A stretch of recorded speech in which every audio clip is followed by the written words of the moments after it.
अस्सलाम वालेकुम बच्चों। आज हम चार्जिंग और डिस्चार्जिंग ऑफ कैपेसिटर को समझने की ट्राई करेंगे।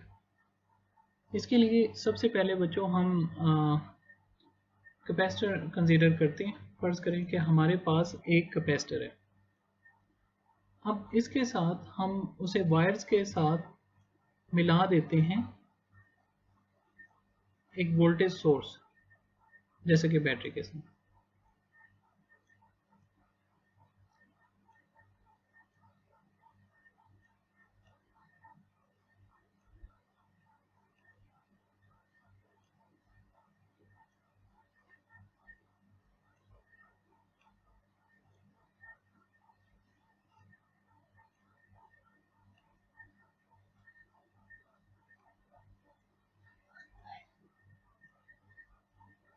और अब हम देखते हैं कि आखिर जब हम एक वोल्टेज सोर्स को एक कैपेसिटर के साथ लगा देते हैं तो एक्चुअल में हम ये भी चाहते हैं कि हमें ये पता चले कि आखिर कैसी जो ग्राफ है या वेव फॉर्म है वो हमें मिलती है।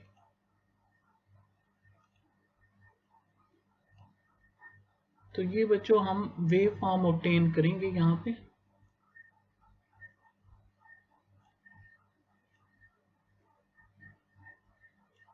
ठीक है, अभी आप देख रहे हैं कि ये एक फ्लैट कर्व आ रही है। उसकी वजह यह है कि अभी हमने सर्किट को ऑन ही नहीं किया। अब इसमें जो कंपोनेंट्स हमने यूज़ किए हैं वो है capacitor, connecting wires, switch, battery और रेजिस्टेंस अभी यूज़ नहीं की, ये याद रखिएगा। तो जब रेजिस्टेंस यूज़ नहीं करते तो फिर कैसा ग्राफ बनता है इसको हम देखते हैं। वैसे सर्किट जल गया, लेकिन अब इसमें देखें कि ये ऐसा ग्राफ बनता है। उसकी वजह यह है कि ये शॉर्ट सर्किट क्यों हुआ, उसकी वजह यह है कि इसमें हमने रेजिस्टेंस लगाई ही नहीं। तो अब ये आपने ग्राफ देखा तो इंस्टेंटली जो कैपेसिटर है वो फुली चार्ज हो गया। ठीक है, इंस्टेंटली उसी लम्हे कैपेसिटर चार्ज हो गया। अब हम यूं चाहते हैं कि अब हम ये चाहते हैं कि अब हम इसके साथ कोई रेजिस्टेंस लगा देते हैं। ठीक है,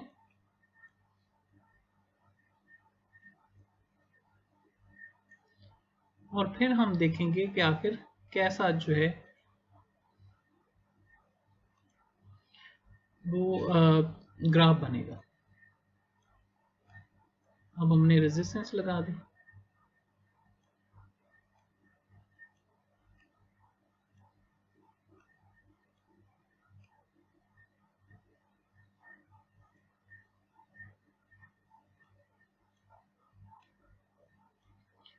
अब हम कैपेसिटर को चार्ज करेंगे और आप इधर जो है वो गौर कीजिएगा कि वेव फॉर्म कैसी बनती। कैपेसिटर चार्ज होना शुरू हुआ और ये देखें जो वेव फॉर्म है इसे आप गौर कीजिएगा, ये। ठीक है, अब इसमें आप देख सकते हैं कि ये फ्लैट था, ये जो पीछे हिस्सा था वो फ्लैट था और चार्ज जो है वो इंक्रीज होना शुरू हुआ इस तरह का।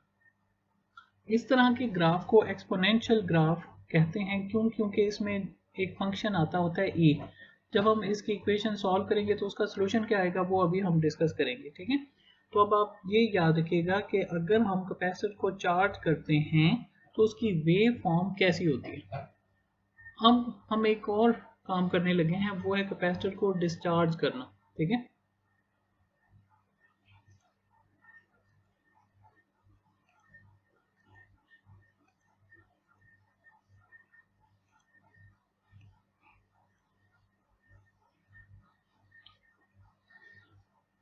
तो ये आप देख रहे हैं, ये जो ग्राफ है वो जो चार्जिंग का ग्राफ था बिल्कुल उसके उल्ट है। तो इसे डिस्चार्जिंग का ग्राफ कह देते हैं। तो अब बच्चों आपने देखा कि जो इन फिगर को देख के आप रिजल्ट निकाल सकते हैं वो ये था कि अगर आप कैपेसिटर को चार्ज करते हैं और आप कोई रेजिस्टेंस नहीं लगाते तो कैपेसिटर इंस्टेंटली चार्ज हो जाता है, उसमें कोई टाइम नहीं लगता। लेकिन जब आप उसमें रेजिस्टेंस इंजेक्ट कर देते हैं उस सर्किट के अंदर तो आप देखते हैं कि तो टाइम लगता है। तो इससे ये पता चला कि जो चार्जिंग या डिस्चार्जिंग टाइम है वो ना सिर्फ कैपेसिटेंस बल्कि रेजिस्टेंस पे भी डिपेंडेंट है। तो आगे जाके आप देखेंगे कि जो प्रोडक्ट है कैपेसिटेंस और रेजिस्टेंस का, वो ये डिसाइड करता है कि आखिर कितना टाइम लगेगा चार्जिंग में और कितना टाइम लगेगा डिस्चार्जिंग में। तो कैपेसिटेंस जो टाइम है जो चार्जिंग या डिस्चार्जिंग टाइम है वो प्रोडक्ट ऑफ कैपेसिटेंस और रेजिस्टेंस पर डिपेंडेंट है।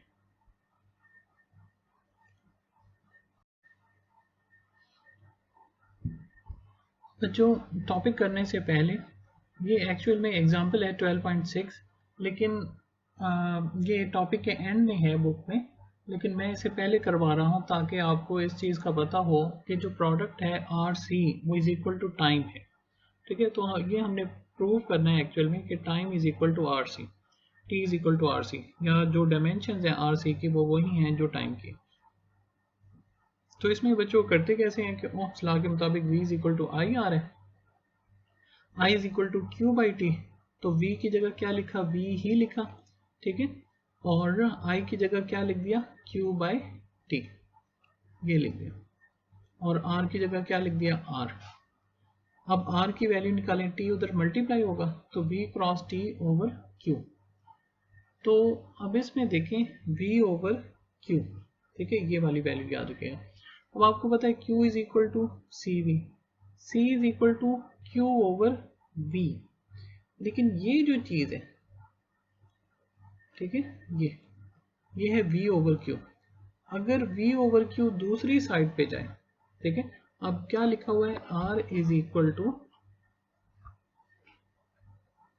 v over q multiply t, ये चीज उधर जाए तो r multiply q by v is equal to t।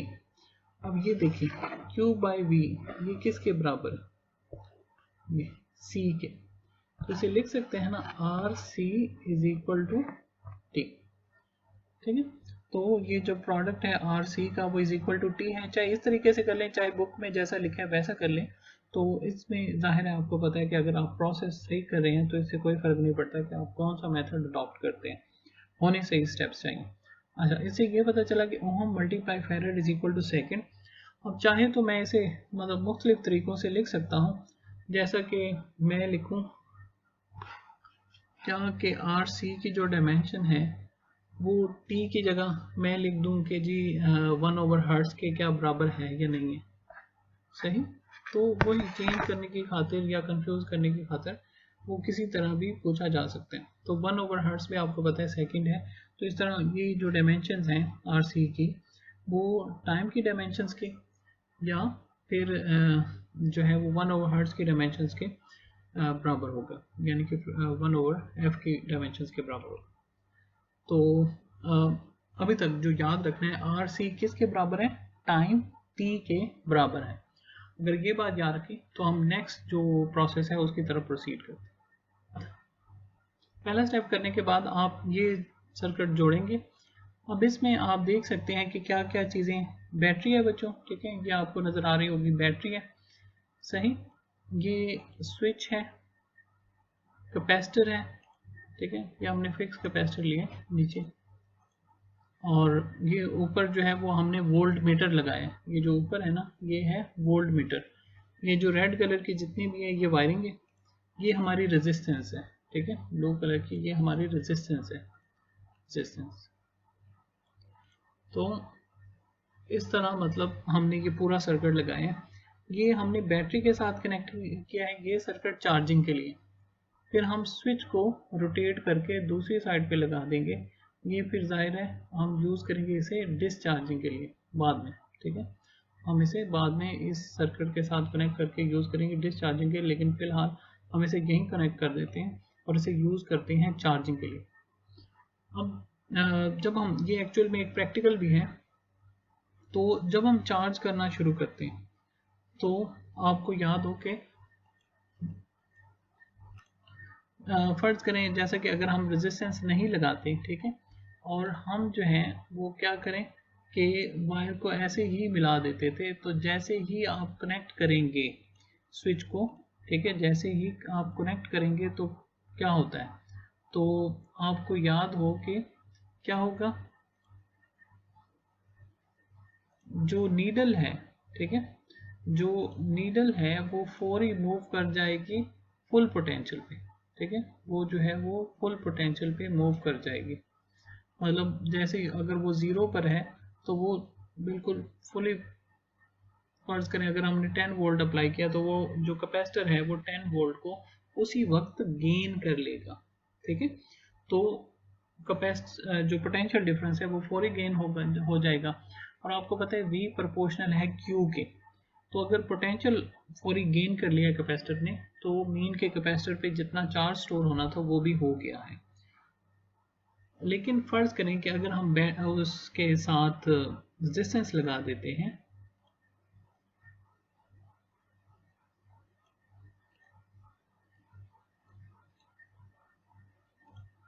अगर हम उसके साथ रेजिस्टेंस लगा देते हैं तो फिर रेजिस्टेंस लगाने से क्या होगा कि अब वही पोटेंशियल, अब हम इसे 0 पे कर देते हैं, वो पोटेंशियल है वो क्या होगा, अगर हम सर्किट को ऑन करते हैं तो जो पोटेंशियल है उसे गेन करने में टाइम लगेगा।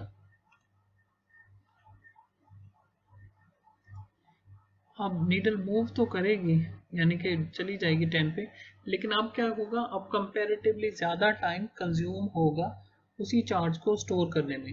तो क्योंकि पोटेंशियल गेन करने में टाइम लगे, क्योंकि इसमें हमने क्या लगा दिया, रेजिस्टेंस लगा दिया, तो आपको पता है चार्ज के फ्लो में कंपैरेटिवली ज़्यादा जो है वो हर्डल आएगी, तो जब हमने कोई रेजिस्टेंस नहीं लगाई थी। अब जो हम जब इसका ग्राफ ड्रा करते हैं और उसकी इक्वेशन जब हम लिखते हैं तो वो ये बन जाएगी, Q is equal to Q naught 1 minus e raise to power minus tau, ये टाइम कांस्टेंट को रिप्रेजेंट किया, डिवाइडेड बाय आर से, और Q is equal to C V, तो V is equal to V naught 1 minus, तो charge और potential दोनों एक ही जैसी इक्वेशन, ये जो एक्सपोनेंशियल है E वो ही जो है वो उसी फंक्शन को फॉलो करते हैं। अब ये इक्वेशन आ कैसे गई, इस चीज़ को हम छोड़ देते हैं, उसकी वजह यह है कि इसमें जो मैथमेटिकल स्टेप्स आएंगे वो जो हमने किए हुए हैं उससे थोड़ा हाई लेवल का मैथ, ठीक है, उसमें डेरिवेटिव और इंटीग्रेशन और इसमें जो मैथ करते हैं अभी उन्होंने भी शायद ना किया। तो ये है कि जब हम उस सिचुएशन को सॉल्व करते हैं, जो कर्व हमें ऑब्टेन हो जाती है उसे सॉल्व करते हैं तो हमें ये सोल्यूशन मिल जाता है, Q is equal to Q naught. अब ई की वैल्यू आपको याद हो 1 पॉइंट, ई की वैल्यू, अगर ई की वैल्यू याद हो तो आपको याद हो 2.73। अब यहाँ पर जब हम इसे सॉल्व करेंगे तो हम कैसे सॉल्व करेंगे, हम कंसीडर करेंगे कि जब T is equal to are C है, R क्या है रेजिस्टेंस, C क्या है कैपेसिटेंस, तो रेजिस्टेंस और कैपेसिटेंस को जब हम मल्टीप्लाई करते हैं तो एक आंसर आता है जो कि T के बराबर है।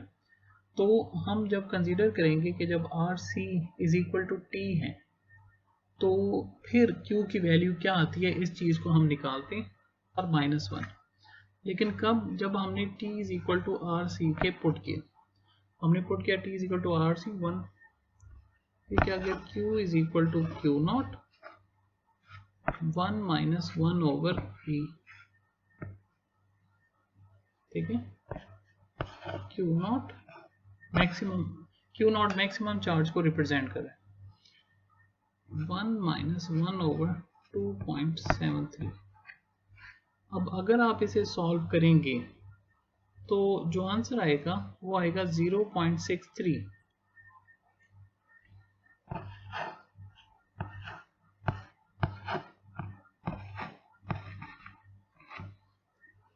तो जब हम T is equal to T naught, T is equal to are C, product of resistance and capacitance लेते हैं, तो उस वक्त बच्चों जो आ जाता है चार्ज वो किसके इक्वल होता है, 0.63 क्यू नॉट के। तो ये वाला टाइम कहलाता है टाइम कांस्टेंट, यानी कि वो टाइम कि जिसके अंदर कैपेसिटर अपना, जब चार्जिंग के दौरान कैपेसिटर अपनी मैक्सिमम वैल्यू का 0.63 गेन कर लेता है, उस टाइम को कहते हैं टाइम कांस्टेंट। इसको आप यूं कंसीडर कर लेते हैं कि फर्ज करें मैक्सिमम चार्ज जो स्टोर हो सकता है वो फर्ज करें 10 कूलम है। मैक्सिमम चार्ज जो कैपेसिटर पे स्टोर हो सकता है वो कितना है 10 कूलम। तो 10 कूलम का 0.63 क्या होगा 6.3। तो जो 6.3 कूलम चार्ज जिस टाइम में स्टोर हो जाएगा वो टाइम क्या कहलाएगा टाइम कांस्टेंट, और वो किसके इक्वल होगा प्रोडक्ट ऑफ आर एंड सी।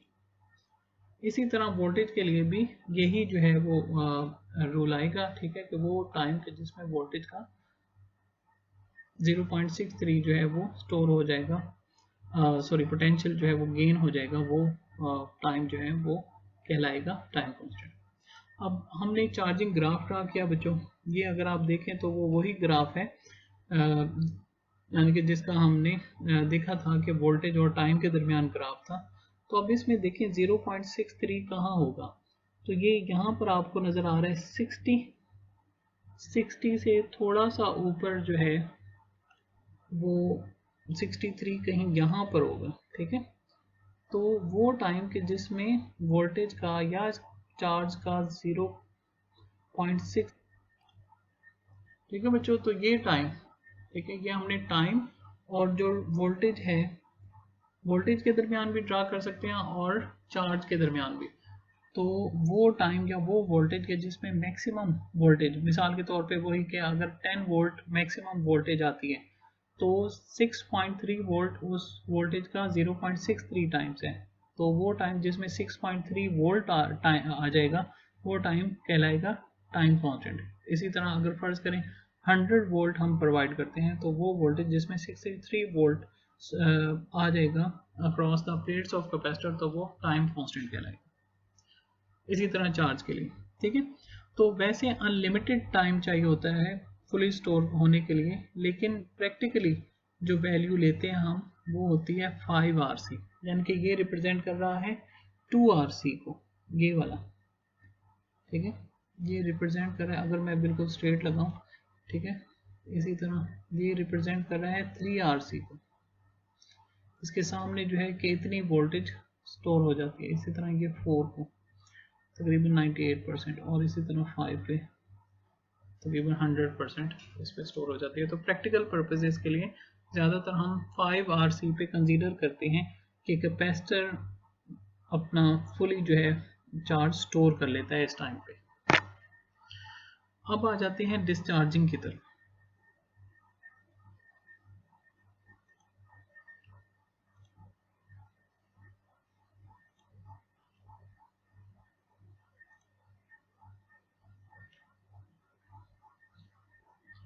अब बच्चों हम आ जाते हैं डिस्चार्जिंग की तरफ। डिस्चार्जिंग में हम जो सर्किट में चेंज लाएंगे वो क्या होगा कि जो सर्किट का ये वाला स्विच है, ठीक है, इसे जो है वो यहाँ से उठा के अब बैटरी से डिस्कनेक्ट करके दूसरे सर्किट से कनेक्ट कर देंगे। अब आप देखें कि कैपेसिटर का चार्ज इधर जाएगा इस स्विच के थ्रू और इस रेजिस्टेंस के थ्रू डिस्चार्ज हो जाएगा, ठीक है। तो आहिस्ता आहिस्ता पोटेंशियल और चार्ज दोनों ही कम होते जाएंगे। तो उसमें जो इक्वेशन बनती है वो ये बनती है, Q is equal to Q naught E raise to power minus T over R C, ठीक है। ये सॉल्व करके जब हम उस कर्व को सॉल्व करते हैं ना, जो इक्वेशन बनती है, ठीक है, तो ये वाली इक्वेशन बनती है। और अब नेक्स्ट देखिएगा कि ये हमने जो डेटा प्लॉट किया है कि हम देखते जाएंगे कि वोल्टेज कितनी आती है। अब जाहिर है ये जो वोल्टेज है ये कम होना शुरू हो जाएगी। जब वोल्टेज कम होती है, ठीक है, तो जीरो पर आ जाती है। जब डिस्चार्ज कैपेसिटर होना शुरू होता है ना तो वोल्टेज जो है वो क्या होती जाती है कम, कम होते होते कहाँ पर आ जाती है जीरो पे। जैसे जीरो पे आई, अब 10 से जीरो आने में कितना टाइम लगा, इसके दरमियान हम पोटेंशियल और टाइम के दरमियान ग्राफ ड्रा करते हैं। तो इस तरह ये हमारे पास इक्वेशन और ग्राफ जो है वो आ जाता है। अब इसमें आप लगा सकते हैं कि अगर आप t is equal to are C put करते हैं तो आर सी से कट जाएगा, e raise to power minus one, e raise to power minus one, one over 1 divided by 2.73 और ये कितना आ जाएगा 0.37, ठीक है। तो ये आप क्या पुट करेंगे, यहाँ पर आप पुट करें T is equal to are सी, तो ये क्या आ जाएगा, Q is equal to Q naught into E raise to power -1, ठीक है। तो Q नॉट डिवाइडेड बाई 2.73, ठीक है। तो ये कितना आ जाएगा, 0.37 Q naught equal to Q, यानी कि वो टाइम के जिसमें जो मैक्सिमम चार्ज का 0.37 डिस्चार्ज हो जाए। अब देखें ये जो चार्जिंग वाला है उसी का ही मतलब उल्ट है कि जिस टाइम में 0.63 चार्ज हो जाए या 0.37 डिस्चार्ज हो जाए, ठीक है। तो ये हम बात वही कर रहे हैं, बस थोड़ी घुमा के। तो इसको हम क्या कह देंगे, ये टाइम कांस्टेंट कह देंगे। अब इस ग्राफ में आप देख सकते हैं, यानी कि वो टाइम के जिसमें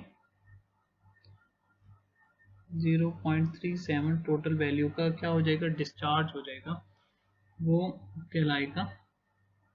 और इसमें आप देख सकते हैं फिफ्थ वैल्यू पे 5 RC पे कैपेसिटर टोटली डिस्चार्ज हो जाता है। तो बच्चों इन तमाम बातों को अगर हम मिला लें तो वही अगर हम टाइम बढ़ाना चाहते हैं चार्जिंग का या घटाना चाहते हैं, तो अगर हम चार्जिंग का टाइम बढ़ाना चाहते हैं या घटाना चाहते हैं तो ये किस पे डिपेंडेंट होगा, ये डिपेंडेंट होगा प्रोडक्ट ऑफ आर सी पे। जितना ज़्यादा प्रोडक्ट बढ़ता जाएगा उतना ज़्यादा जो है वो ज़्यादा टाइम लेगा, नहीं तो कम लेगा। और आज के लिए बच्चों इतना ही, पढ़ लीजिएगा, देख लीजिएगा और जो क्वेश्चन है वो कर लीजिएगा। आप सब लोगों को बोल सकते हैं। अल्लाह।